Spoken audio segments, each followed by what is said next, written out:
Arrest చేసి Gannavaram police స్టేషన్కి తీసుకొచ్చారు. మాకేం చెప్పారు అంటే ఏలూరు పోలీస్ స్టేషన్ అని చెప్పారు.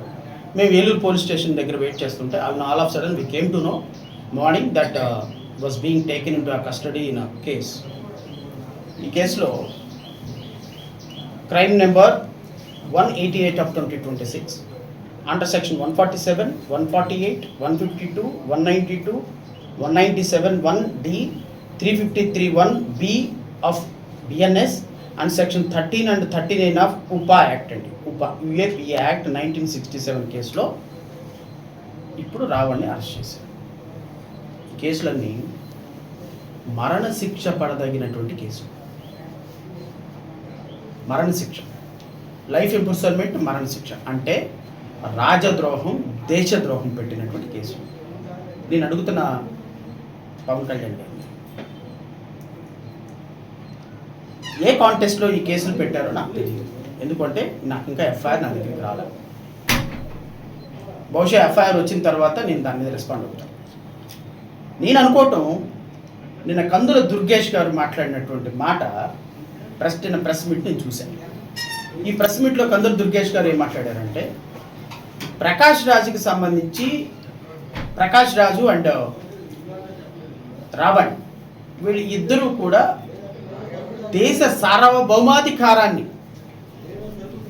సార్వభౌమాధికారాన్ని ధిక్కరిస్తూ ఈ దేశం యొక్క సార్వభౌమాధికారాన్ని ఇతర దేశాలకు తాకట్టు పెట్టేటువంటి ఒక దేశ ద్రోహానికి పాల్పడే విధంగా ఆంధ్రప్రదేశ్ రాష్ట్రంలో ఉప ముఖ్యమంత్రిగా పనిచేస్తున్నటువంటి పవన్ కళ్యాణ్ మీద ఒక కాన్స్పిరసీ చేశారంట.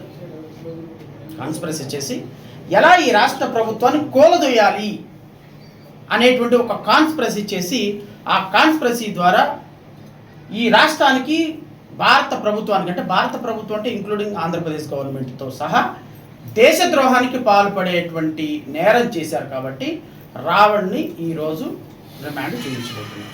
వాస్తవంగా నిన్న ఏలూరు తీసుకెళ్లాల్సిన రావణ్ డైవర్ట్ చేసి గన్నవరం ఎందుకు తీసుకొచ్చారంటే, నిన్న సాయంత్రం ఆ వాయిస్ మెసేజ్ ట్రాక్ చేసి వీళ్ళ దగ్గరకు వచ్చింది.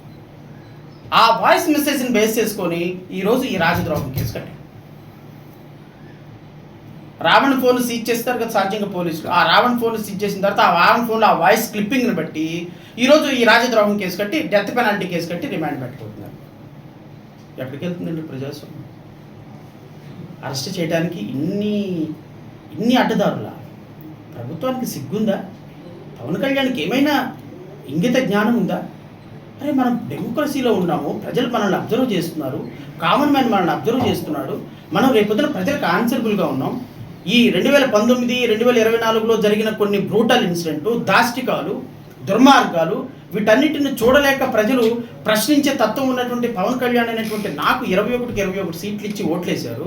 నేను ప్రశ్నించేతానని పార్టీ పెట్టే, నేను ప్రశ్నించేవాడినల్లా నేను తీవ్రవాదిగా పరిగణించి, నన్ను తిట్టిన వాడిని తీవ్రవాదిగా పరిగణించి, ఇంకా నయ్యం రేపు సర్దార్ ఉస్తాద్ భగత్ సింగ్ సినిమా చూడనోడు తీవ్రవాది, ఆ సినిమాకి నెగిటివ్ రివ్యూలు ఇచ్చినోడు ఒక తీవ్రవాది. మొన్న వచ్చినటువంటి సినిమా ఏంటది,